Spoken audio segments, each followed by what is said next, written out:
Good morning, everyone. Good morning, everyone. Welcome to our fall family resource training. This morning, we're going to talk about, um, can you go to the next slide, Trace? Thanks. This morning, we are going to have Olivia from the Pioneers join us with some great information for our families on implementing your child's goals at home and how to help your child be successful in their own environment each and every day. So we're excited to have Olivia. She's going to provide great information. Next, we're going to have Shanna talk to you about toilet training and tips for you families on how you can get that little one potty trained at home and some strategies to implement. And then next, we will have information on behavior strategies for parents to implement at home. All right, so the first topic that we're going to talk about is embedded learning at home. And hi, everyone. Thank you for joining today. I'm Olivia. I'm one of the preschool early intervention teachers here at the IU4. I'm really excited to share this part of the resource training today with you. We're going to talk about something that can make a big difference in your child's progress. Using everyday routines that you're already doing at home as learning opportunities. And don't worry, this is all very simple and doable. My goal is that you walk away today with ideas that feel natural and not overwhelming. We can go to the next slide. So when we say embedded instruction, what we really mean is teaching your child during the moments that are already happening at home. And that could be during mealtime, playtime, getting dressed, going outside, bedtime routines. Instead of adding extra activities to try to schedule learning time, we find ways to build learning naturally into what you're already doing as a family. So from the survey responses, so many of you shared that routines like playing outside, singing, reading books, sensory play, you're already doing so many wonderful things at home. Embedded instruction just helps looking at those moments a little more intention. So now we're going to talk about why this works. So this approach works so well. We could go back to the other side. First, learning feels fun and natural for kids. It doesn't feel like work at all. These moments happen every day, and that means we get to practice this over and over in meaningful ways. And families see progress happen right at home. Many of you shared beautiful wins in the surveys, like sitting to eat, brushing teeth without meltdowns, using more words and more patience, cleaning up toys, and even potty training success. This works because it fits into the routines that you already do. So you don't need extra time or materials. It's just little tweaks of what's already there. And so now we're going to talk about how to start. We can go on to the next slide. So this is about how to actually start doing this, and it's a lot easier than you think. The first step to this is picking a routine that you're already doing every day. So like it could be snack time or bath time or cleaning up or getting dressed or a bedtime story, anything that is something that repeats. The next part to this is choosing a focus skill. So maybe it's following directions or listening or asking for help, sharing, naming colors or letters, whatever your child is working on. And then the last part to this is just adding one short learning moment. For example, using a strategy like giving directions of like first wash your hands, then it's time to eat snack. Or can you find the red cup? Or giving them independence, like your turn to zip your coat. So reviewing some responses that were shared, there's a lot of themes to this. Instead of doing an open discussion, I just want to take a few moments to share them and give you some simple practical ways to share these to support these areas at home. So one of the strongest themes was transitions. Many families mentioned that cleanup time, leaving the house, or switching activities can feel challenging. And for transitions, you can use quick embedded supports like using a first then phrase, giving a 1 minute warning, or one of my favorites is using a short song that signals like a one more minute. And so these small cues can help transitions feel more predictable and less stressful. Another common theme was following directions and attention. A lot of you shared that this is hard during busy times, especially mornings and evenings when your child is feeling tired.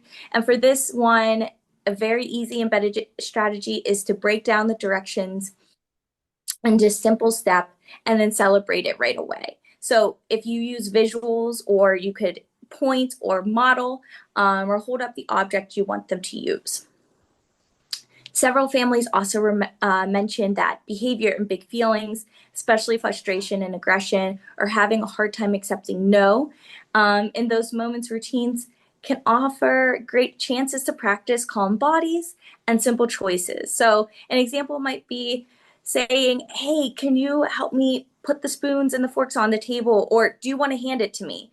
Or do you want bubbles or a yellow duck in the bath? So giving them a choice that's structured can help them feel a little bit more in control, but even though you're still in the lead of that. A lot of you shared that your child loves activities like reading and playing outside, and singing and dancing and sensory play. And those are all wonderful strengths and such natural ways for learning. So during outdoor play, you can work on turn taking and labeling what you see. During singing or dancing, you can pause the song and wait for your child to request for more. And during sensory play, you can model some simple words or colors or actions. Finally, many families mention time and busy schedules or having multiple children at home, and that's exactly why embedded instruction is such a great fit.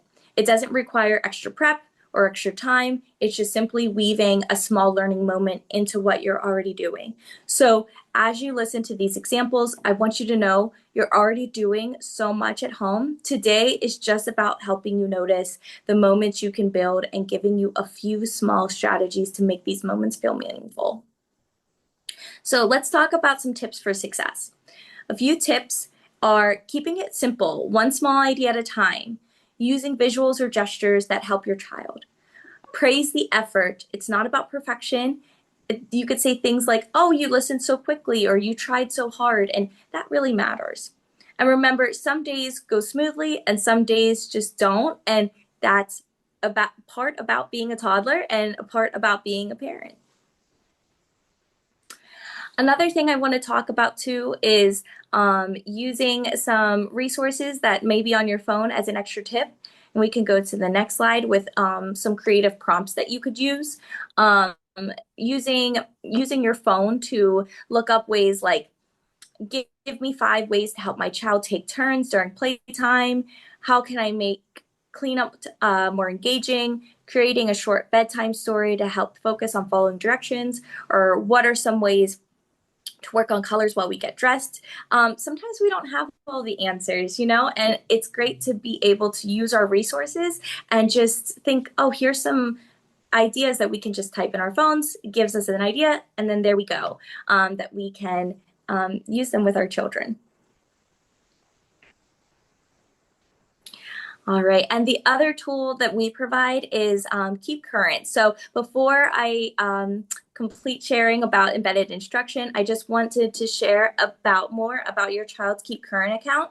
There's 2 really great parts to this. After your child's session, each therapist that works with your child uploads a session note, and so that gives more individualized strategies and simple carryover ideas you can try at home. And these are based directly on what we worked on during the session, what your child responded to, and what are the next steps that we do whenever we're working with your preschool teachers when we're consulting.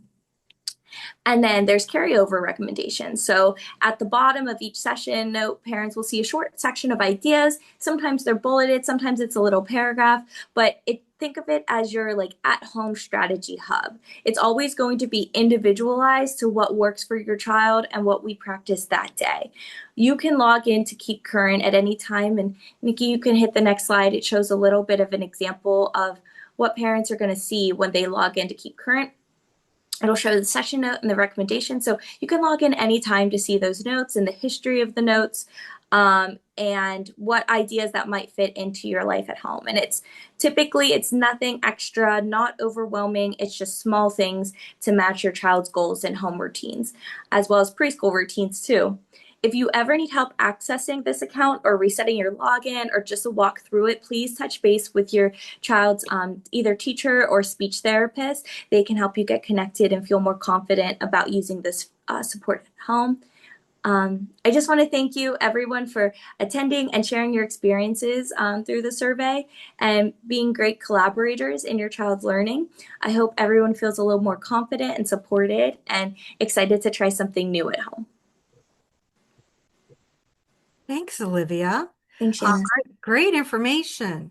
Hello, everyone. My name's Shanna Cook, and I'm one of the preschool service coordinators here at the IU. And together today, we're going to discuss toilet training tips.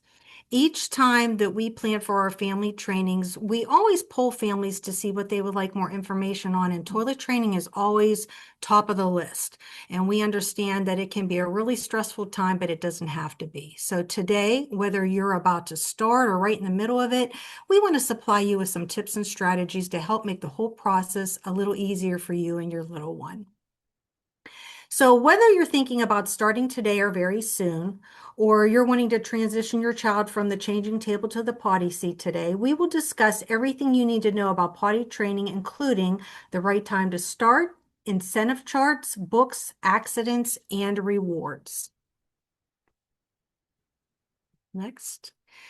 Okay, so when is the best time to start? For every child, it's different, but there are some simple signs you can look for that are good indicators that they're ready. So let's take a look at a few. If your child's bowel movements are predictable and they're staying dry for at least 2 hours, if they're broadcasting their bodily functions to anyone who will listen, they're so proud of themselves, they just went to the potty and want the whole world to know. If they're despising their dirty diapers, if they're able to perform simple undressing routines, if they're starting to understand that basic bathroom lingo, especially if they're using it themselves, if you hear them using the word potty or pee-pee or poopy, you know they're starting to understand that lingo. If they're noticed pulling at their wet diapers, if they're hiding to go potty, a lot of times they'll run off to another room or hide behind a piece of furniture. They're starting to understand that something's going on with their bodies.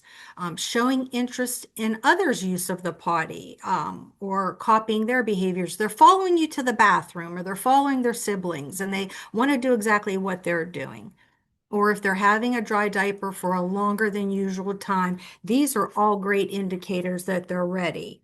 One size does not fit all. Some children start as early as 18 months. Other children may not start until they're closer to 4 or 5. Most healthy children start potty training somewhere between the age range of 2 and 3 years of age. So you have a nice window to start preparing.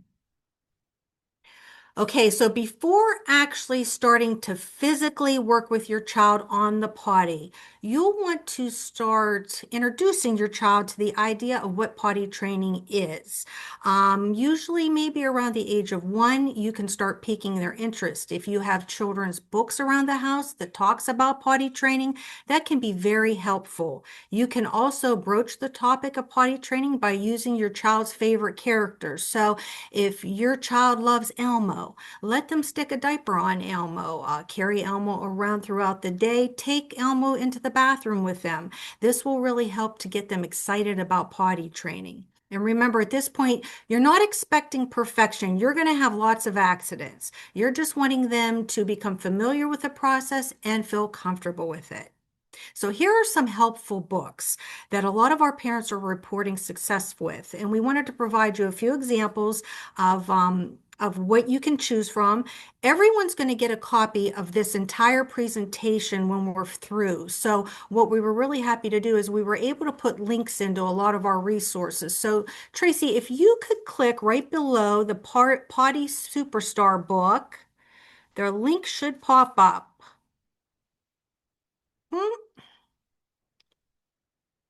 It should pop up right under the picture.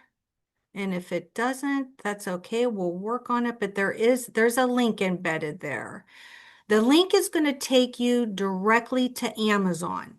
It is going to give you a great description of what the book is, how many pages is in the book, the age range for your child, and then it'll, of course, give you the information to order. We'll go back and double check this, but we do have links for every book. We have Potty Superstar. There it goes. There's the link. So it takes you right in. And I really like that it puts the age range because that really helps you be specific for your child and where you think they're at. So they give you a nice description of the book, each one does, and you can pick from that. And if these aren't working for you or if you want something different, the internet has hundreds of these, but we wanted to make sure you at least had 3 that you could link on and get to immediately. Okay, so next up, we want to start by following a schedule. Being consistent is key. We want to first try having your child sit on the potty every 2 hours, whether they're saying they have to go or not. We want to just get them used to the process. Then you want to have them remove their pants, underwear, or pull-ups. If you can get them to do this themselves, that the process and they're independent, they're a big boy or girl. If not, if they're not ready for that yet, you can help them with this part. Third thing you want to try is have them sit on the toilet for a few minutes. You don't have to have them sit there for a half an hour or an hour or any lengthy amount of time. You don't want to get them over. Let them just sit for a couple of minutes to get the idea of what it feels like to sit on the potty. And then if you can get them on the potty, that's when we want to introduce those books or play some simple games to help pass the time. Any of those books are helpful. The Would You Rather game or playing peekaboo, all good ideas to just kind of distract them and get them comfortable on the potty. Then we want to introduce rewards for sure.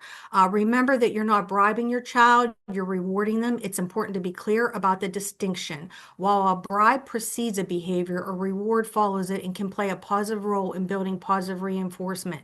We never want to punish a child for not completing this process. Next, implement visual incentive charts instead. Think about what motivates your child. We want to use what they like. Start small. Don't break the bank. You do not have to spend a lot of money. You can use things around the house like stickers, edibles, maybe some extra time on their favorite iPad app. You don't have to spend a lot of money. Just find things that you think that they like. Give them the reward immediately. If you don't give it to them immediately, they're not going to understand why they're receiving this little prize. So you want to help them make that link by giving it to them immediately and switch it up. If you've been using an incentive or a reward that they seem to be getting bored with, if you've given it a couple months or so, you can switch it up and find something else that they enjoy and like better. And as hard as it may be, don't reward accidents. We want them to understand the difference between completing potty training successfully and not. So try really hard not to reward those accidents. And we can't talk about hygiene without talking about good hygiene. To set up a child for good hygiene that will last their entire lifetime, we want to encourage these habits. Washing hands should be routine from day one, along with wiping and finishing regardless of whether they have gone or not. The CDC recommends that wetting your hands with warm water and soap and lathering up and scrubbing for at least 20 seconds makes it a good and thorough process. Make washing their hands fun by introducing kid-friendly soaps and making it last longer by singing songs like Happy Birthday or the ABC songs. Some children need that additional support of a visual aid posted in the bathroom that's step by step on how to wash their hands. That's great. They might need that posted. Let them use it. And then as they get better at it, we can just wean that away. Remember, each child is unique and their path to being fully potty trained will be uniquely their own. Stay calm, supportive, and flexible, and you've got this.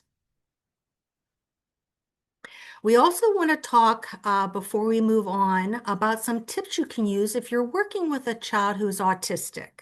And Tracy, if you click right where it says click here, that should open up a resource for us. I'm not going to read everything on this resource. Again, you're going to get a copy of these.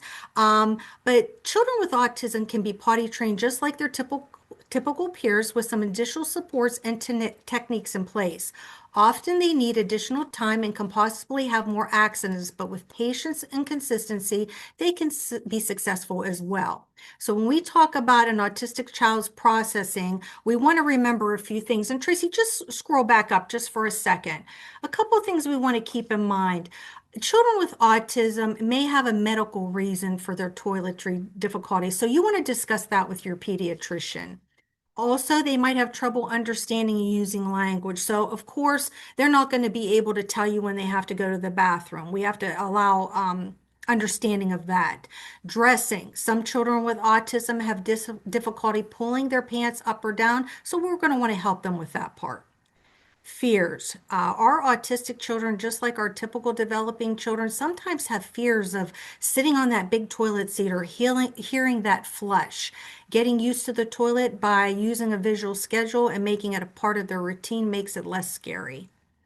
A lot of times they are not recognizing or not aware of their body cues, and they're not aware that their clothing is even wet or soiled. That's why we have to be on the lookout for that. And we know our children with autism love their routines. So many children have already made their own schedules or ways of urinating or having bowel movements. So sometimes introducing a new way would be a little bit difficult. And using different toilets, that's a big one. Maybe they're very used to using your toilet at home, and when you take them in any other environment, that's really off for them. They don't understand that. That scares them. So trying to make regular visits to other places, such as public restrooms, can really help. And don't give up. I'm gonna scroll down. Some suggestions that they have for you. They have a sit for six method that I thought was helpful. Have the child try to sit on the toilet at least 6 times per day. They can be very short trips, as little as 5 seconds or so.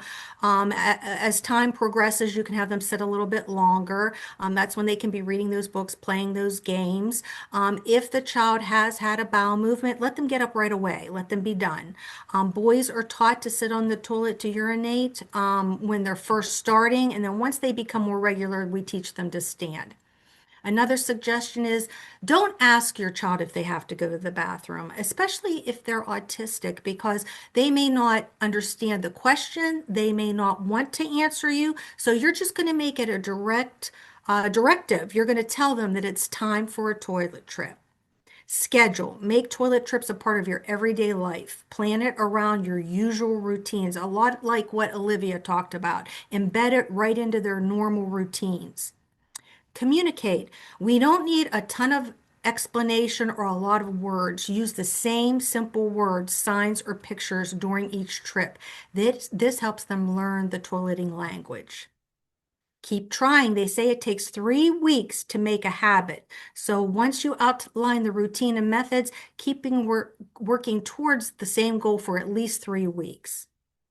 And those visual schedules can be very helpful. We've given you some examples. There's another one right here for you. Poster right in the bathroom. Let them see it and make that connection. And identify the rewards. Again, we've already talked about that. Pick something that they like, something that they enjoy that's going to be helpful. Tracy, I think we can scroll down a little bit. They're showing you a visual schedule there. There are tons of these online. We're going to give you some that you can actually print off. And then I think we can click out of this and go to the next. And we didn't want to leave without giving you something tangible that you can actually print off. So you can click on that, Tracy. Here's an example of a toilet training visual support that you could put right in your bathroom. It's nice. They've tailored it so that you can pick a boy or a girl, whatever best suits your child. It's going to give you the step-by-step how to pull the pants down, sitting on the toilet, whether they've done number 1 or number 2, using the toilet paper, pulling the underwear back up, and washing their hands. This is so helpful when you have it posted right in front of them in the bathroom so that they can make that connection, and it better helps them understand the process. Lots of free resources are below. And then we can click on the last one. And if you scroll down, Tracy, that just shows you additional charts. These help you track the daily bathroom schedule. So if this might be a good time to introduce those rewards, it helps your child know Monday, Tuesday, Wednesday, Thursday, when they went to the bathroom, when they didn't, why they're getting their reward, or maybe why they're not. Again, you can print these right off. They're free. If you don't like the style of this or you don't think it fits your routines, if you simply search the internet, you will find hundreds of these. Okay, so lastly, let's remember that this entire process takes some time. Go easy on yourself, go easy on your child. If you need any assistance, please reach out to us. We can assist you with anything that you may need during the process. The coordinators and the supervisors' contact information is going to be located at the end of our presentation. So please reach out to us. Don't hesitate. We're here to help. So next up is Nikki to talk to you about behavior. Hi, I'm Nikki Allen. I'm the service coordinator also with the IU4. And first, I want to say thank you, Shanna. There were some great resources for parents and tips and tools for to help them with their potty training. Next, we're going to talk about behavior. Can you go to the next slide, Tracy? Thanks. Behavior in the brain. All behavior has meaning. Children's actions are important communications and are efforts to cope with challenges they face. Though it's difficult sometimes, we have to remember young children aren't misbehaving on purpose. So that's very important to always try to remember, even in those tough times when they're having meltdowns. What are they trying to tell you in that meltdown? So that's a great piece of advice, even though it's hard in that moment each day. Did you know? Understanding the reasons behind their behaviors makes it easier for both you and your child to cope. Is the tantrum due to fear of a new situation, or is it because your child is overwhelmed by too much stimulation around him or her? The reason for behavior provides critical information about what kind of support your child needs and how is best for you to respond. Young children are largely driven by emotion. The parts of the brain that enable children to think about their feelings and plan how to respond to them are just starting to develop. So even preschoolers' abilities for self-control is limited. So always try to remember there's very little self-control before they're 3 years old. Different kids respond to the world in different ways. Every child has a unique temperament. As we all know, we can have 3 children that we've raised in the same house, and they're all going to react differently. Some children rush into new experiences without looking back, and others need time and support to help them feel more comfortable in an unfamiliar situation or with unfamiliar people. And this is all brain based, sorry. Changes in a child's world can cause changes in behavior. A move to a new home, a move in daycare, the birth of a new sibling. These are all ways that can affect your child's behavior. And anytime this is happening, just try to remember, have patience, and in time it'll get better with you working with them. Okay, positive solutions for challenging behaviors. Keep your expectations realistic. Know and understand your child's abilities and limitations. For example, if you're going to a restaurant and you know that it's going to be a long wait and your child has waited for 30 minutes, your preschooler is getting impatient, starting to get fussy, and you can see that you're headed towards a meltdown.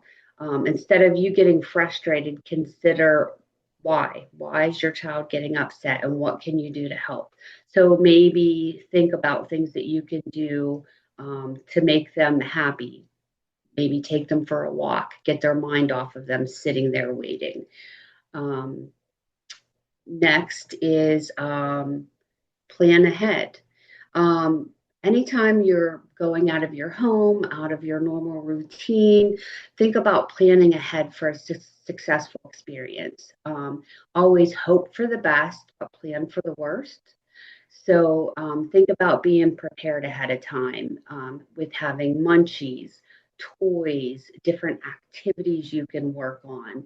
And an example of this happening is you might be going to grandma's house and it usually only takes 10 minutes by car to get there.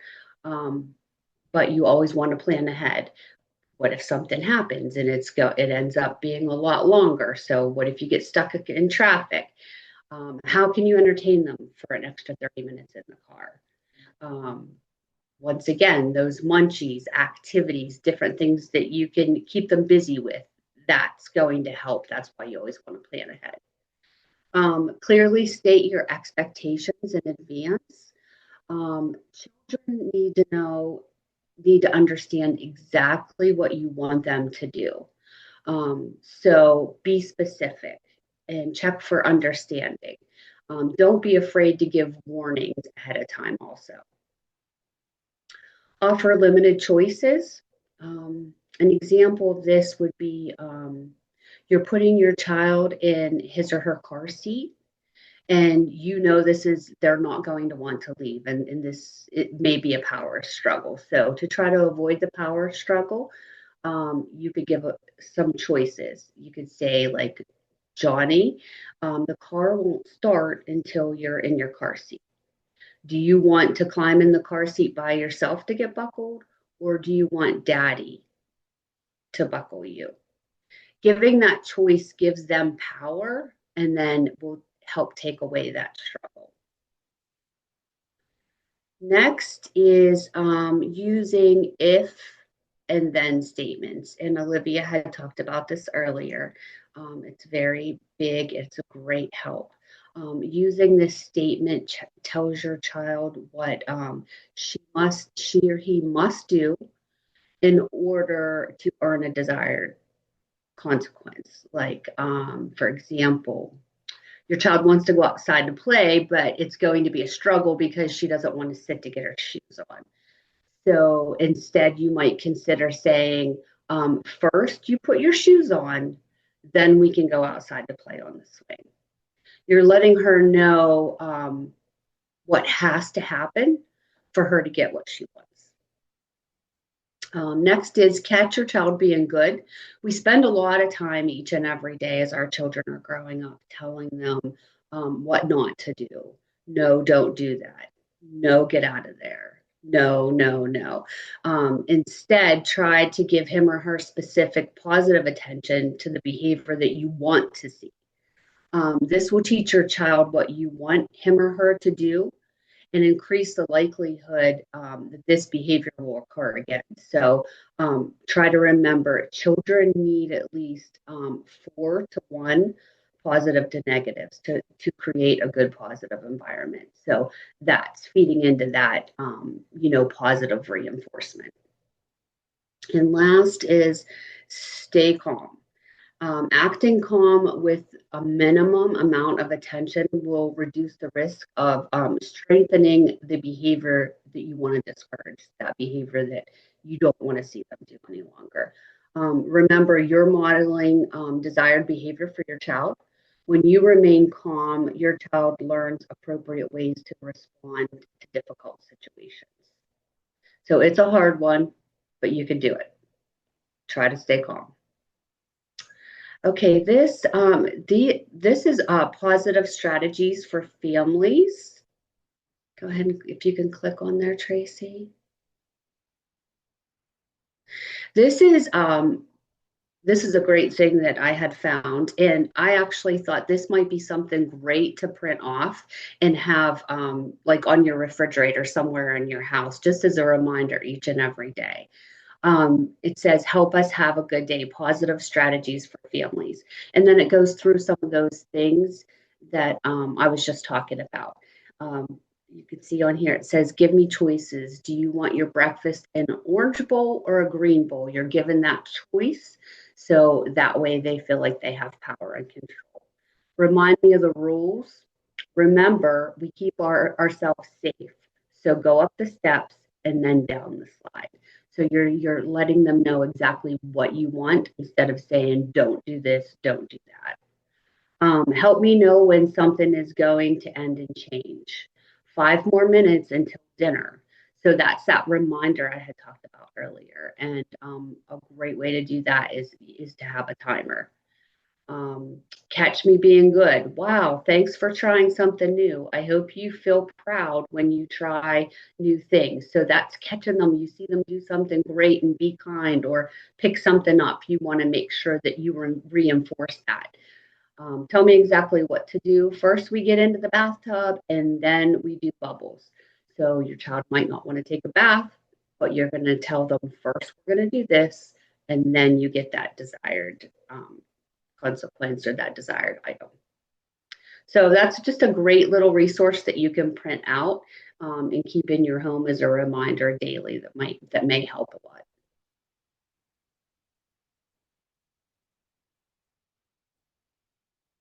lot. Positive reinforcement strategies at home.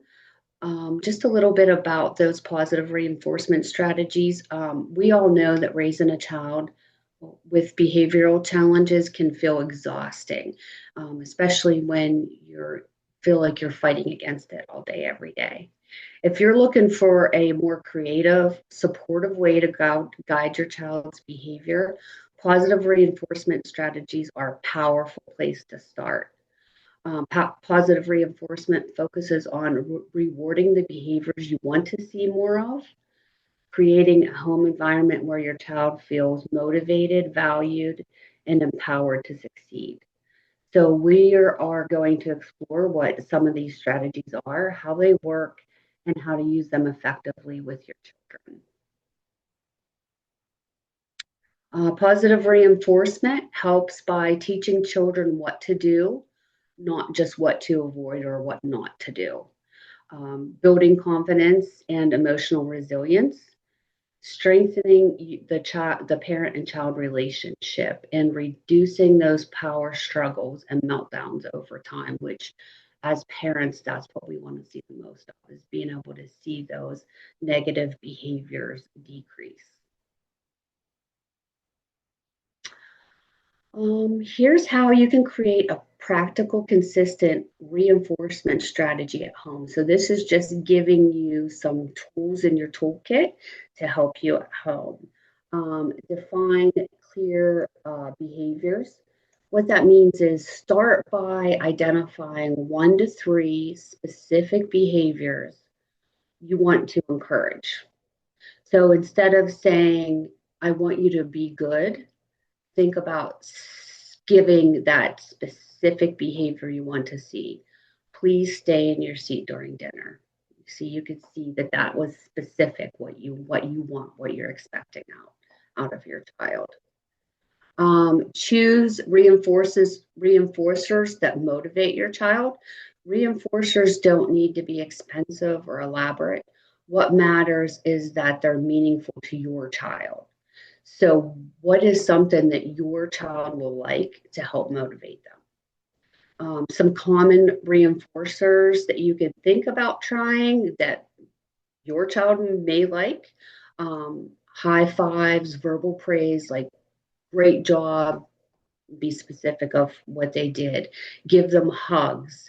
Some tangible items are stickers, small little toys, snacks, and some other things you can think about that doesn't cost anything is like extra screen time, a favorite game, staying up 10 minutes later, an extra 5 minutes of playing their favorite songs. There's so many ideas out there that you can Google. And like I said, you finding what works for your child is most important. And then use a tracking system. So kids love to see their progress. So using a sticker chart, like Shanna had showed you before with the potty training, a token board, a marble jar, anything like that, that they can see their progress and they could even cash it in at the end for a bigger prize. So they're working towards a big prize is sometimes exciting for them. And then deliver reinforcement promptly and consistently. And this was already mentioned today, and it's very important.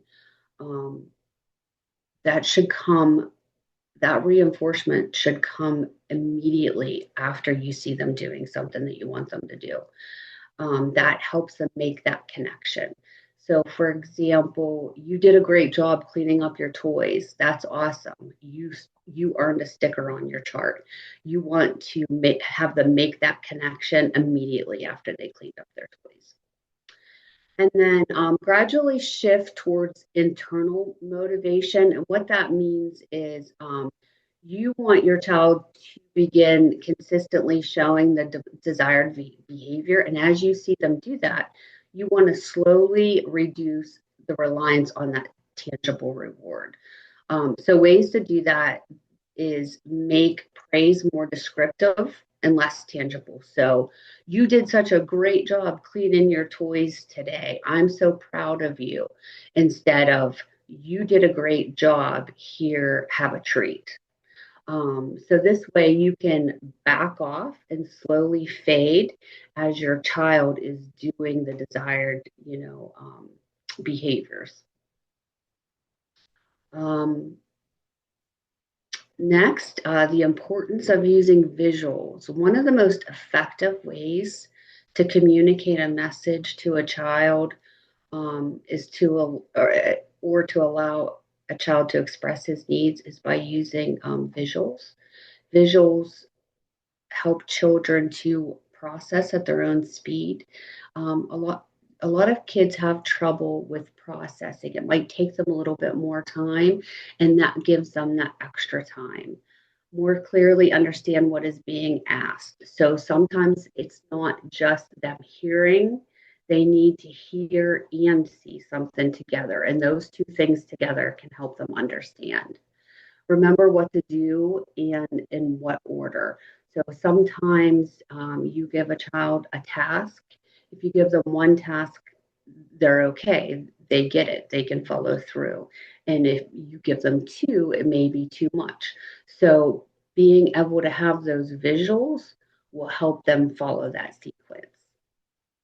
Um, it will also help them become more independent instead of always taking directions from somebody else. They'll learn that they can see that order of sequence and then do it. Make their needs known if they can't do so verbally. So that will teach them that they can point to a picture to let you know what they want if they're not able to verbally communicate. And then follow through without engaging in a verbal battle. We all know that sometimes that can happen with meltdowns, frustration. So, using those visuals will make it very clear and quick.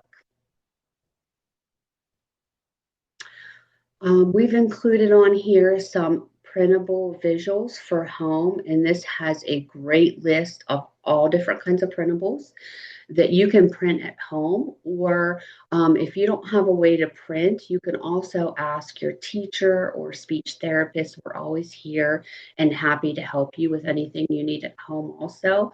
But you can see there's all kinds of visual supports included on here.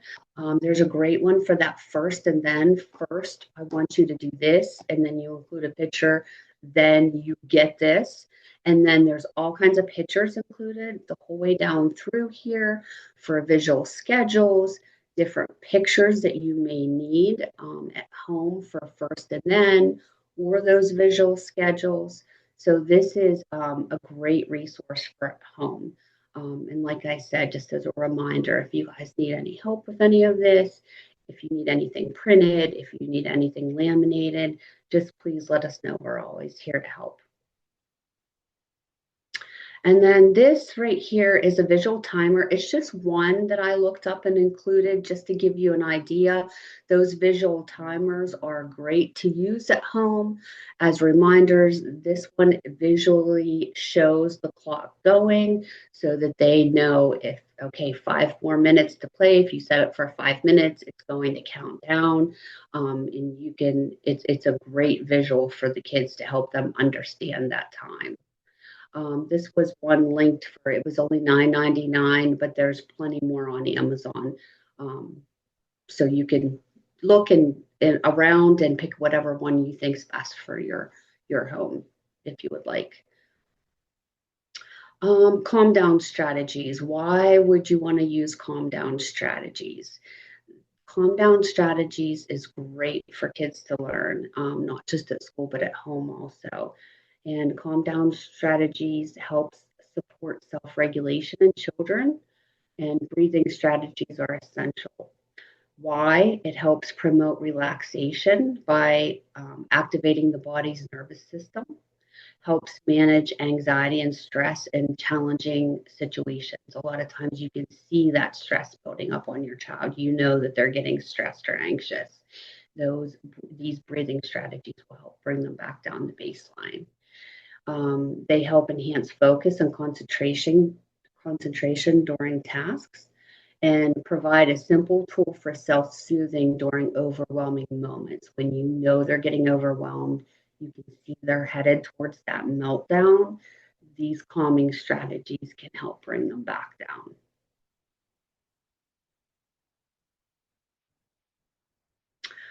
Self-regulation breathing strategies for home. Here's one that I just included on here. It gives you some directions and strategies on why this is important, what you can do, teaching the skills.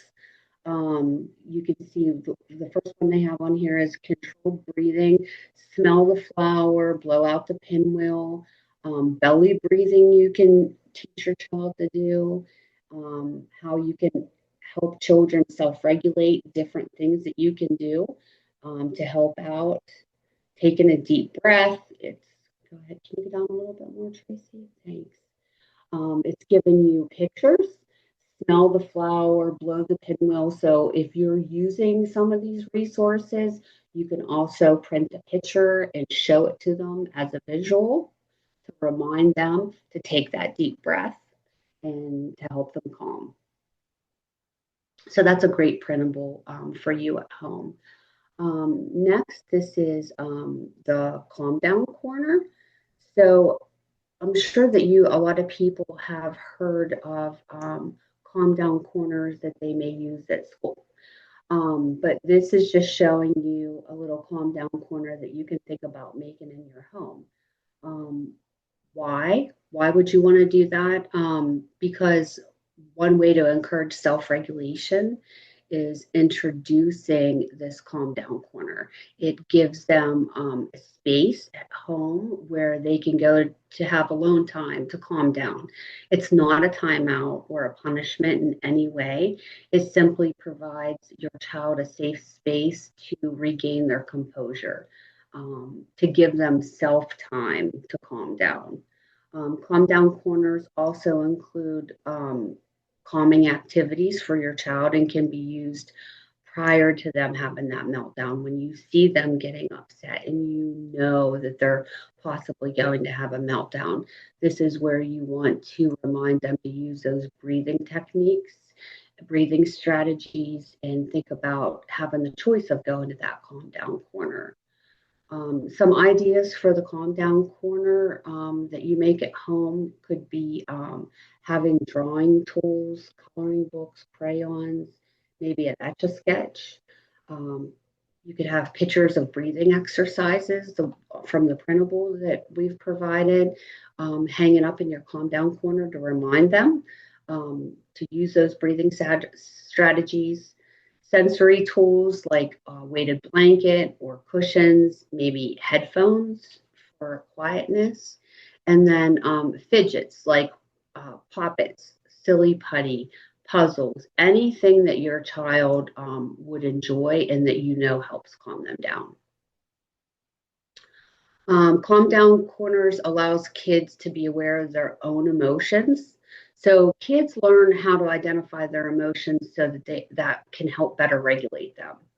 So calm down corners provides a safe space for them to go process these emotions, and it's a great tool for self-regulation. So please take advantage of the resources and printables provided. And like I said before, don't hesitate to contact us for further resources. We're always here to support you and your family and help in any way, whether that's print things for you, laminate, or provide you more resources. Thank you, Nikki. You're welcome. So we wanted to add some things to just help you stay connected with our early intervention family. One of the things that we have coming up soon on Friday, December 5th, is our 3rd annual holiday family event. The form is linked in here. A lot of you have already signed up. Just go down through, put your child's name, your family name, and just answer these questions for us. And if you could do that before November 24th, and this just helps us plan for how many families are in a session and how many, materials we need and all of that. The second thing I wanted to share with you is that we have a family engagement committee that's starting this year. Well, continuing this year. We'll be meeting once a month. And if you click on this more, it'll have the dates in here and all of the Zoom links for the year. This is just a way to share resources, get input, share your ideas, help us in our planning for when we have these holiday events. We have a spring event as well. And it's just a way to have your voice heard within our program. We also have a family support Padlet. This is kept up to date and it's got just a wealth of information. It has our calendar, it has our procedural safeguards, ways to connect, and these community resources are kept up to date. It has our PBIS toolbox in here. It has our social work team. We have 2 of our social workers on here. We have 1 per county. They have a wealth of information. If you ever need connected with community resources, or if there's anything that they can do to help you make connections within your community, they're the best of the best. There's kindergarten readiness things in here. Whoops, clicked on the wrong thing. Sorry. Geez. There we go. We have our family resource trainings, ones from years past, linked in here. And then just some other information. So that's just a really nice resource to have. And then lastly, Olivia referred to this a lot in her part of the presentation. She created this beautiful survey about implementing your child's IEP goals at home. And the questions that she's asked in here are going to help us guide ways that we can support you better with being able to find those natural opportunities to practice your child's IEP goals while you're in the home. This page is our contact information. We have our 2 service coordinators, Shanna and Nikki, the 3 supervisors, myself, Jessica Nemeth, and Crystal Baran. And then, as I said, we have social workers and then our director, Melissa Wiley, as well. Thank you for giving us your time and your attention today. We greatly appreciate it. Our goal is just to help support your family and your child. And we have a lot of resources, so please reach out if there's anything that you need. Thank you.